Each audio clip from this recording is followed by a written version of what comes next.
하나님, 오늘 이 시간에도 밖에 나와서 진순이와 함께 이 아름다운 자연 속에 하나님이 우리에게 허락하신 비밀을 또한 나누고자 합니다. 성령께서 이 시간에 역사해 주옵시고 모든 흑암의 권세, 사단의 세력에 틈타지 못하도록 말씀 가운데 친히 성령의 기름 부으심이 있게 하여 주옵소서.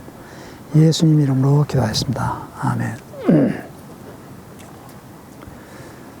오늘은 그리스도인의 삶, 죽음에 관하여서 말씀을 나누고자 합니다. 죽음은 누구나 다 우리에게 다가오는 우리 모든 인류의 공통점입니다. 뭐 있어도 그만 없어도 그만 또 누구에게는 다가오지 않고 뭐 특정한 사람에만 임하는 것이 아니죠. 죽음은 우리의 모든 사람에게 공통점에 해당하기 때문에 우리의 삶에 있어서, 그리스도인의 삶에 있어서 이 죽음은 뗄래야 뗄 수 없는, 또 늘 우리가 우리 마음속에 지니면서 살아야 할 그러한 단어인 것입니다. 성경에는 이렇게 기록이 되어 있죠. 출생보다도 죽음을 더 기뻐하라 그랬습니다. 출생하는 순간 죽음을 향해 달려가고 있는 것이죠. 그렇기 때문에 그러한 사람들을 비유해서 그렇게 시편 기자는 말했다고 봅니다. 삶과 죽음은 동전의 양면입니다. 죽음이 있기 때문에 삶이 있는 것이고, 또 삶이란 영원한 것이 아니고 또 죽음이라는 것이 있기 때문에 삶에 또 가치가 존재하고 있는 것입니다. 라틴어에 이런 말이 있습니다. 메멘토 모리라는 말이 있습니다. 죽음을 기억하라 라는 말이 있는데, 그 로마 시대 때에 그 개선 장군들이 전쟁에 밖에 나가서 전쟁에서 승리하고 돌아온 그 개선 장군에게 많은 군중들이 환호한다기보다도 그 왕궁에 들어오기 전에 노예와 함께 그 뒤에서 노예가 그걸 외친다고 합니다. 메멘토 모리라고 이렇게 외친다고 합니다. 왜 승리를 하고 돌아온 개선 장군, 그 뒤에서 노예들이 메멘토 모리라고 외치게 했을까요? 언젠가는 당신도 죽기 때문에 그 승리에 도취하지 말라라는 것이죠. 그래서 때로는 그 승리하고 돌아온 장군이 이제 쿠데타로 이렇게 해가지고 왕을 몰아내는 뭐 그런 케이스도 있어서 아마 그런 그 말이 유래되었는지는 잘 모르겠습니다만은, 그 인간의 겸손함을 늘 간직하면서 살아라라는 그런 교훈이 있죠. 그래서 이 죽음이라는 이 단어는 우리가 공포, 떨거나 또 무서워하거나 두려워할 존재가 아니라는 것입니다. 그 죽음의 종착역에 도달했을 때에는 또 다른 미래가 펼쳐져 있다는 것을 설명하고 있는 것이죠, 성경에서는. 그래서 죽음 이후에 그러한 세계를 말하지 않으면 성경은 의미가 없는 거죠. 그냥 이 세상에서 잘 먹고 잘 살고 평안하게 살면 되지 않느냐라고 하는 것은 일반 종교가 설파하고 있는 그러한 그 진리죠, 어떻게 보면. 뭐 불교는 윤회설도 말하고 있는데, 죽음 뭐 메뚜기로 태어나고 다른 짐승으로 태어나고 뭐 선행의 결과에 따라서 몰고 돌고 돈다입니다. 이 진순이도 어떻게 보면 전생에 뭐 사람이었는지 모른다라는 것이 불교의 진리인 거죠. 불교가 제일 어떻게 보면 꺼려하고 그 두려워하는 것이 바로 이 죽음이라는 다른 것입니다. 설명할 도리가 없는 것이죠. 그래서 기껏 해낸 인간의 그 아이디어, 창작이죠. 창작, 인간의 아이디어를 낸 것이 바로 뭐 극락, 그리고 윤회, 돌고 돈다라는 것이죠. 어떻게 보면 가설이죠. 어떻게 보면. 그렇기 때문에 우리가 이 그리스도인의 삶에 있어서 이 죽음이라는 것을 늘 마음속에 기억하면서 살게 되면은 우리는 하루하루의 그 삶이 힘차고 보람 있는 그러한 삶이 될 것입니다. 그래서 누가 그랬죠? 죽음을 모르는 사람이 정치를 하고 대통령이 되면은 그 사람은 독재자가 될 수밖에 없고, 죽음을 모르고 돈을 버는 기업가들은 또 사람들은 수전노가 될 수밖에 없다는 겁니다. 저는 여기에 한 가지 더 붙여서 죽음에 대해서 전혀 모르고 있는 그런 목회자, 설교하는 사람은 세큘러, 세속적인 목회자가 될 수밖에 없다는 것입니다. 그래서 늘 우리는 죽음을 향해 지금 한 걸음 한 걸음 더 다가가고 있는 것이죠.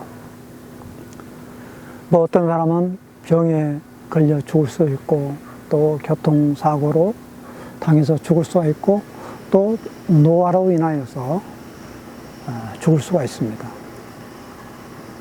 그러나 그 죽음의 그 형태와 방법과 장소, 어떻게 죽었느냐, 그런 것이 중요한 게 아니고, 결국 죽음을 맞이할 때, 또 죽기 전에 우리가 하나님과의 관계에 있어서 올바르게 살았느냐라는 것이 중요한 것이죠.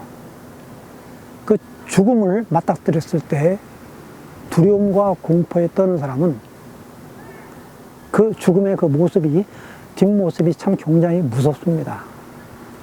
굉장히 불안과 공포에 떠는 그런 죽음을 맞이했기 때문에 그 얼굴이 그렇게 나타나는 것이죠. 제가 대만에 있었을 때에 저희 어머니를 장례를 치렀는데요. 그 돌아가시기 전날 원천에서 깨끗이 목욕을 하고 그 다음날 돌아가셨는데, 저희 어머님의 그 기도 제목이 뭐였냐면은 죽기 전까지 자녀들의 고통, 폐해를 끼치지 않는 게 그 기도 제목이었어요. 그래서 편안하게 죽게 해달라고 저희 어머님은 그렇게 기도를 하셨는데, 그 기도가 이루어진 것 같아요.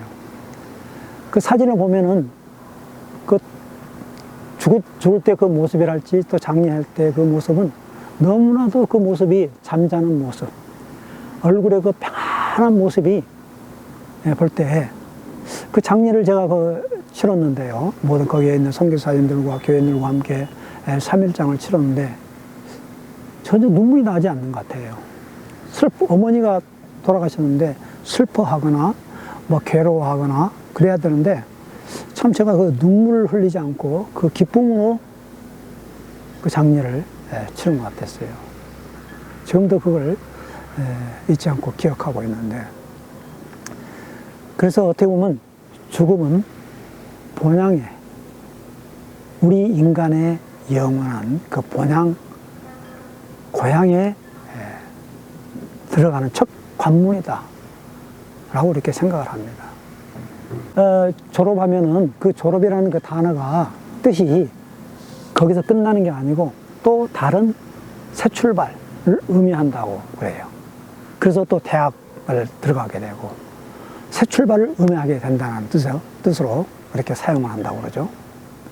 그래서 죽음으로 끝난다. 그건 참 그걸로 끝나면은 우리 인간 참 어떻게 보면은 동물하고 똑같이 생활할 수밖에 없는 것이죠.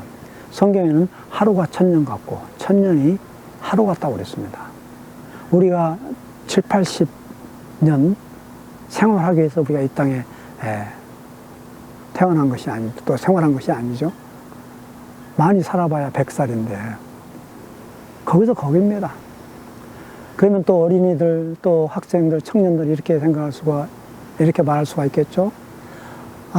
당신이야 뭐 결혼도 해보고 자녀도 가져보고 그렇게 할 거 다 해봤기 때문에 그런 소리를 한다 할지 모르지만은, 저도 사실상 뭐 고등학교 때 할지 젊은 청년 때 죽음이라는 것을 생각을 해봤지만 굉장히 공포로, 두려움으로 제 마음속에 다가온 것 같아요.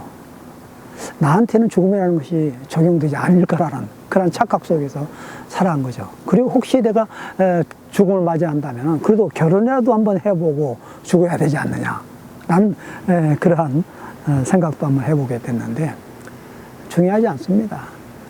모든 게 다 지나갑니다. 성경에는 나를 믿는 자는 죽어도 살겠고 살아서 믿는 자는 영원히 죽지 아니하리라 그랬습니다.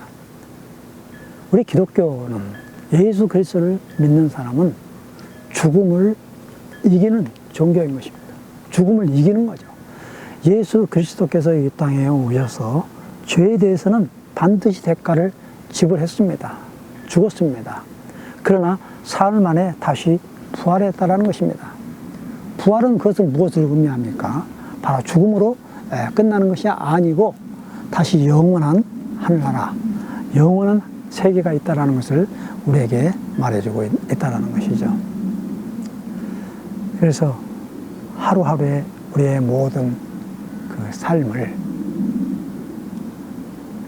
우리는 되는 대로 살아가는 것이 아니라, 그렇다고 해서 죽음은 바로 뭐 천국에 간다고 그러니까 이 괴로운 세상 에라 모르겠다, 죽어버려야지 하고 뭐 뛰어내린다거나 뭐 자살을 하는 그런 경우가 많이 있는데, 자살하고는 다르죠.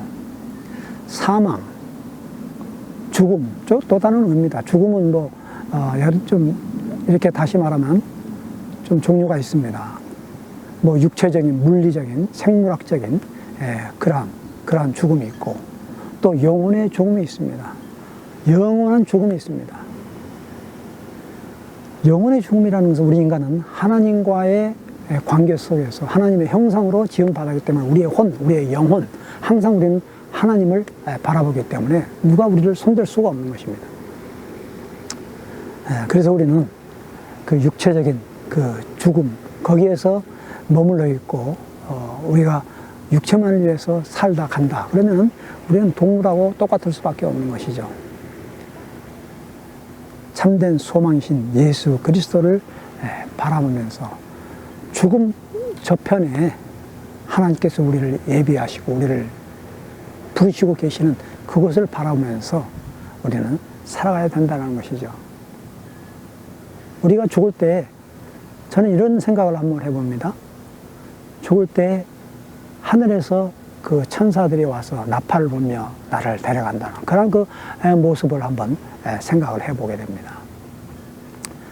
그래서 이제 죽음이라는 것을 공포의 대상으로 우리가 생각하는 것이 아니라 우리 자신이 죽음을 항상 대비하면서 기쁨으로 맞이할 수 있는 그날이 바로 그날이라는 것을 우리가 생각하면서 기쁨으로 우리는 맞이해야 될 것입니다. 그래야지 오늘 하루하루의 삶이 보람 있는 삶이고 의미 있는 그러한 삶이 되어지는 것이죠. 우리의 그 죽음이라는 것을 언제 맞이할지 모르는 것입니다.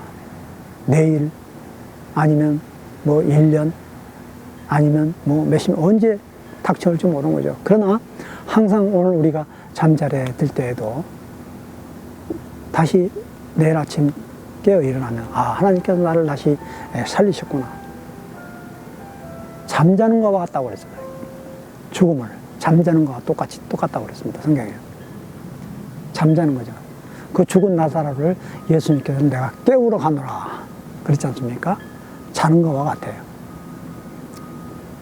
그래서 이 그리스도인의 삶에 있어서 이 죽음을 우리가 맞이할 때, 아니면 또 타인의 그 죽음을 맞이할 때 우리가 어떻게 대해야 되는가. 자살은 살인하고 똑같습니다. 남을 죽인 거, 우리 생명 우리의 것이 아닙니다. 하나님께서 우리에게 주신 선물이죠. 하나님의 생명을 내가 스스로 그것을 마감을 한다? 똑같은 겁니다. 자살, 살인, 똑같은 거죠. 성경은 굉장히 그걸 금하고 있는 것이죠.